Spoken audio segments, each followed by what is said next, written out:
I started playing pro around 2 years ago. I decided I wanted to turn pro when I was playing with my brother JW, and he started to travel to tournaments, and I wanted to go with him and start playing as well, and then got more and more into the pro game and fell in love. Tournaments are fun because of the people that you get to see. You know, I have a bunch of friends on tour, and I wouldn't be able to normally see them because they're from all across America, and I'm really glad that we get to gather together and compete. I love pickleball because of all the different people you meet from all different aspects of life. In tennis, normally you would train all your life to be a tennis player, but in pickleball, people come from all walks of life and all different sports backgrounds, and it's really cool to hear everyone's story. I look up to my mom, and as far as a sports model, I've always been a big fan of Djokovic. I fell in love with Djokovic because he is gluten and dairy free, and when I was a little kid, like, no one was gluten and dairy free at the time, and I thought it was really cool that we had something in common. Really tough to be both gluten and dairy free.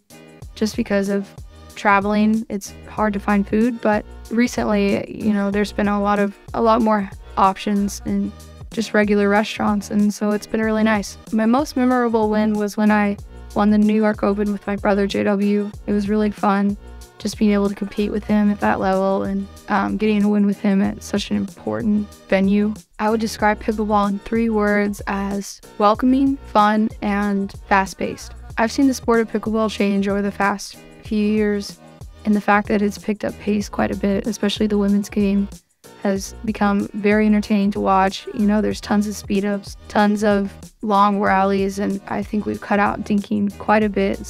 Some games you hardly see dinking. And of course, it is a major aspect of the sport and is still very important, but I think it's fun for spectators' perspectives as well, just to be able to watch what the pros can do. Sure, what I do for health and wellness is, you know, obviously a major part of that for me is my diet.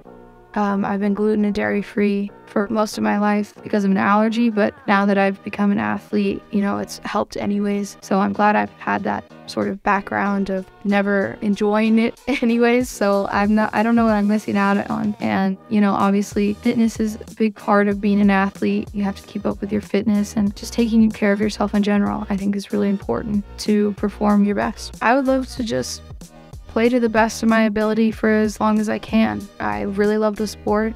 I love playing. I love being able to do it with my brother. I would love to win a tournament with him. That's my dream. That's my goal. I do some school. J-Dub would go to fitness, and then he'd meet up. We love going out to eat, especially on our days off. We'll go to places that are a little farther out of the way and get a gluten-free, dairy-free donut. That's our favorite thing to do. And boba.